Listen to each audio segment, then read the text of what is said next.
and Garfunkel for helping us have such a great show. And we'd like to thank Mr. Jim Cannell, Pat Paulson, and Hamilton Camp for helping us out on the show tonight. They were marvelous, too. Before we say goodnight, we'd like to share with you all and out there a personal feeling of ours. Today is Mother's Day 1967. And it is really not a very happy occasion for thousands of mothers in our country and throughout the world, because their sons are not with them on this day, but instead are at war. So won't you please join us tonight in a sincere hope and a plea to all the world leaders that next Mother's Day will be a happy and much, much more peaceful one. Good night, everybody. Thank you. Good night.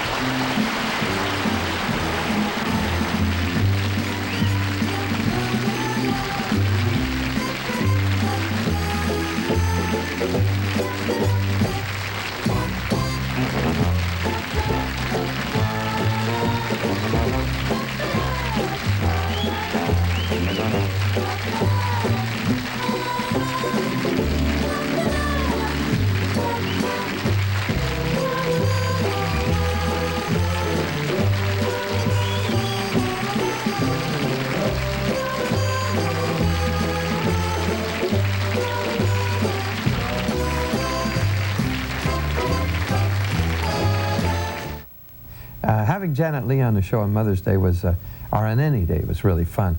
And Janet, being a good mother, brought her daughter to rehearsal. And I remember we were going over lines, Janet and myself, and her daughter was there, you know, watching. And the publicity photographer came up and said, hey, can you guys get together? We'd like to take a little picture. And you always have it in the studio, photographers. So her daughter just jumped on my knee, and I like you and your Janet, we're here, and we took the picture. And I totally forgot about it, of course. And many, many years later, her daughter came up to me, saw me sometime. She said, Dick, I just saw this picture. It was so good. I'm sitting on your knee with Mommy. And I said, oh, God, I don't remember. And anyway, the daughter's father was Tony Curtis, and the daughter's done quite well for herself. She goes by the name of Jamie Lee Curtis. And she won't sit on my knee any longer. But that was a nice little blast from the past. With Janet on Mason Williams' Last Great Waltz, we got a lot of letters on that, and the question is, how did they work that with the three legs? That's right. Louis DuProng was the choreographer, and we just thought, how are we going to do this? I mean, you know, so Louis had a prop, you know, made so that I could obviously rehearse with it. And it got to be habitual, you know, it just kind of fell into it, because at first I thought I'd never be able to do that. And the moves were,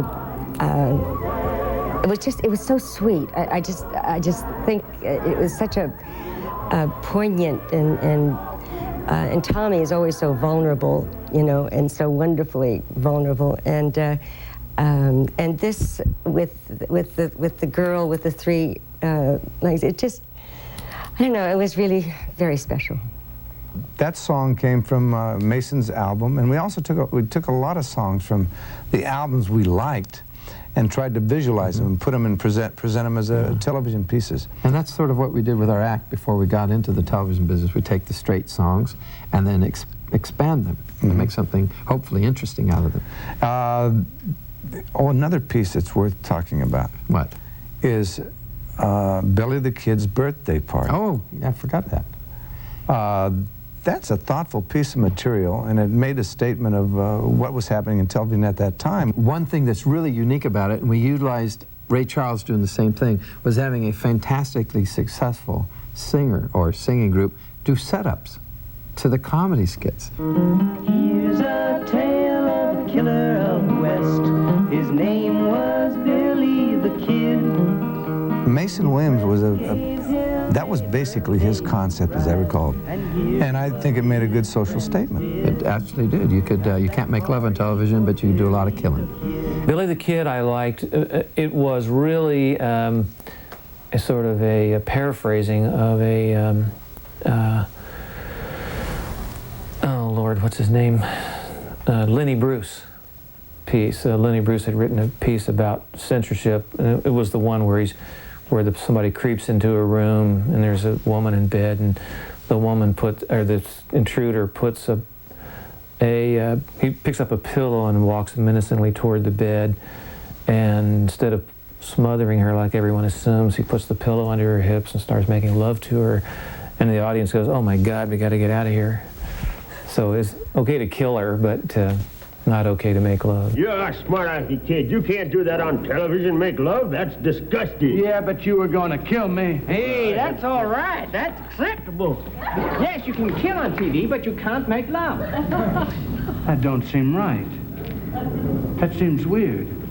We hope this show brought back memories, or if you weren't around in 1967, maybe you learned just a little bit about what was going on then. So join us again next time for the original Smothers Brothers Comedy Hour right here on E!, the easiest network to spell.